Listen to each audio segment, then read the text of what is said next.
नमस्कार दोस्तों। आज जिस टॉपिक को हम आपके सामने लेके आए हैं वो जितना गंभीर है उतना ही इंटरेस्टिंग भी है। तो चलिए फिर शुरू करते हैं।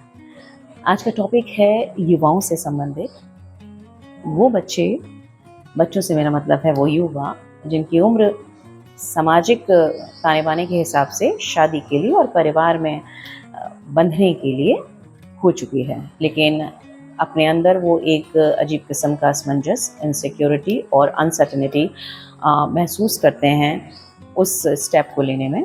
उससे संबंधित कुछ महत्वपूर्ण चीज़ें हम बताएंगे। हो सकता है कि आप में से किसी के काम आ जाए। चलिए फिर शुरू करते हैं। मेरे पास एक बच्ची आती है 3 दिन पहले। बच्ची से मेरा मतलब छोटी बच्ची नहीं है, वो बच्ची जिसकी उम्र तकरीबन 22, 23, 24 साल की है।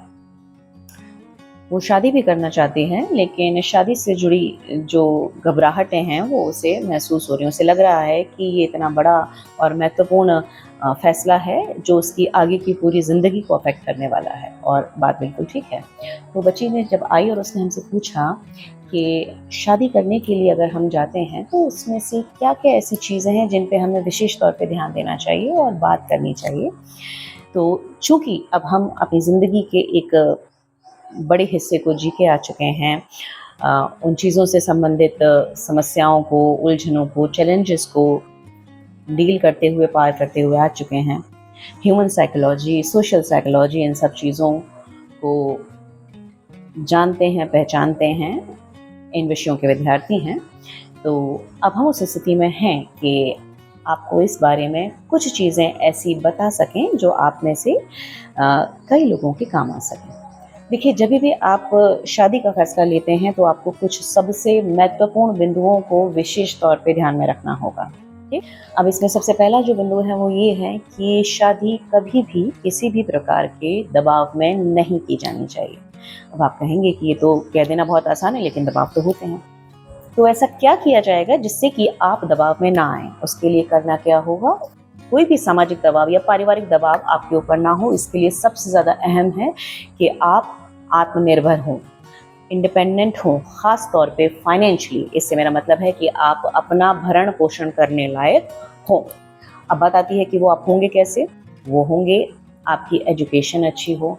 अगर लगता है कि हालात ऐसे हैं कि नौकरी नहीं हो पाई है किसी भी वजह से, तो कोई भी एक ऐसा स्किल अपने अंदर, अपनी स्थिति परिस्थिति के हिसाब से आपको सीखना होगा जो आपके भरण-पोषण में और आपकी जीविका को चलाने में आपका सहयोगी बने, ठीक? अब आता है कि जब आप पैसे कमाने लगेंगे तो उतना ही इम्पोर्टेंट है कि आप मनी मैनेजमेंट कैसे करेंगे, है ना? Financial literacy is equally important. जो भी आपने कमाया है उसे आप बचत कैसे करेंगे, उसे किस तरीके से इस्तेमाल करना है कि वो आगे भी आपके लिए एक एसेट के तौर पे या आपकी किसी भी ज़रूरत में आपके काम आ सके। दूसरा पॉइंट ये आता है कि आपको लगातार अपनी पर्सनैलिटी डेवलपमेंट पे काम करना है। चाहे कुछ भी हो जाए, आपको अपना एक गोल ज़रूर बनाना है। कैसे काम करता है ये, अब इसको ध्यान से सुनिए। देखिए, जब भी आप अपनी पर्सनैलिटी डेवलप करने पे काम करते हैं तो उसका सबसे पहला फ़ायदा ये होता है कि चुनने के लिए आपके पास ऑप्शंस बहुत आते हैं, क्योंकि आप में वो बात होती है, ठीक? जैसे जैसे आपकी पर्सनैलिटी डेवलप होती है, आप में कॉन्फिडेंस बढ़ता है, और वही कॉन्फिडेंस होता है जो आपको रैंडम फैसले लेने से, किसी भी रैंडम इंसान से रिश्ता जोड़ने से, कोई भी कॉम्प्रोमाइज़ करने से बचने के लिए आपको वो ताकत देता है। आपको ये एहसास दिलाता है कि मैं क्या डिज़र्व करता हूँ और क्या चीज़ पा सकता हूँ। तो उसके साथ आपको वो अगर मिलता है समय से तो ठीक, नहीं तो उसका इंतज़ार करने में भी आपको कोई समस्या नहीं आती है, कोई परेशानी नहीं आती है। लगातार जब आप अपने ऊपर काम करते रहते हैं, ठीक है? खुद की वैल्यू करना समझते हैं और खुद की रिस्पेक्ट करना समझते हैं।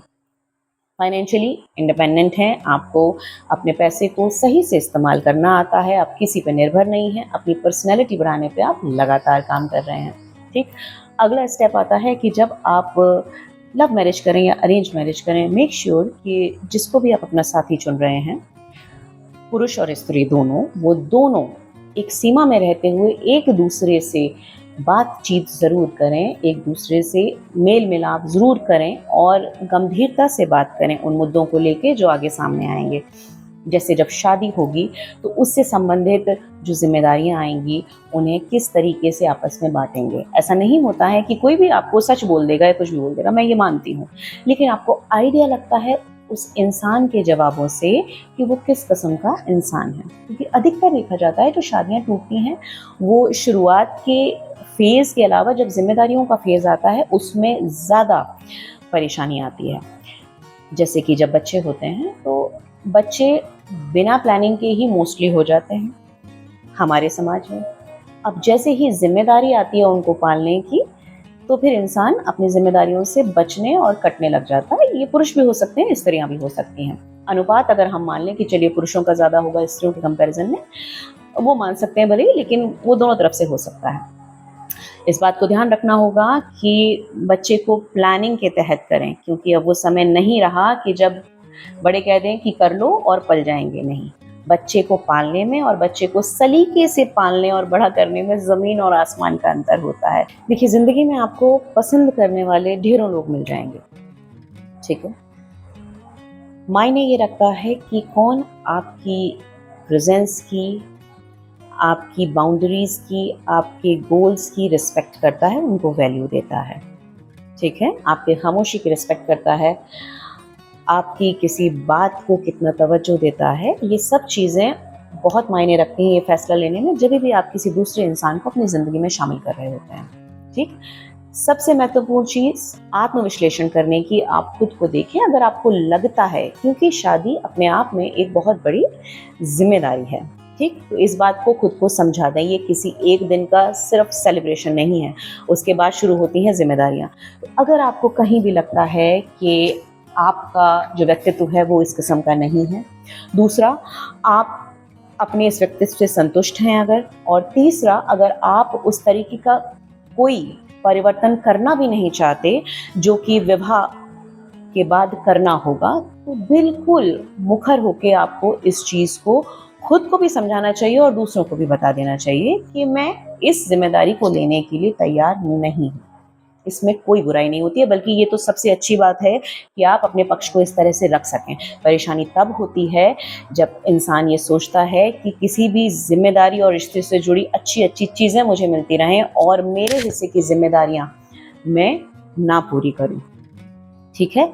हमेशा याद रखने वाली ये बात है कि अगर आप किसी पे निर्भर हैं तो फिर आप उसके हिसाब से चलेंगे, और अगर आप चाहते हैं कि आप अपने हिसाब से चलें तो फिर आपका खुद पे निर्भर होना ज़रूरी है। ऐसा सोचना बहुत बड़ी बेवकूफ़ी है या चालाकी है कि आपका भरण पोषण और आपकी जिम्मेदारियां उठा तो कोई और रहा है और शर्तें आपकी होंगी। ऐसा नहीं होगा। इस चीज़ को समझिए, सोचिए। शादी एक बहुत खूबसूरत और बहुत महत्वपूर्ण फैसला है, इसको लेने में जल्दबाजी मत करिए, और अगर लीजिए तो फिर खुशी के साथ अपनी जिम्मेदारियों को निभाने के साथ साथ अपने साथी के साथ अपनी ज़िंदगी को एंजॉय करिए, समझे। चलिए, आज की बात बस यही थी, फिर मिलेंगे किसी नए मज़ेदार से टॉपिक पे बात करने के लिए। नमस्कार।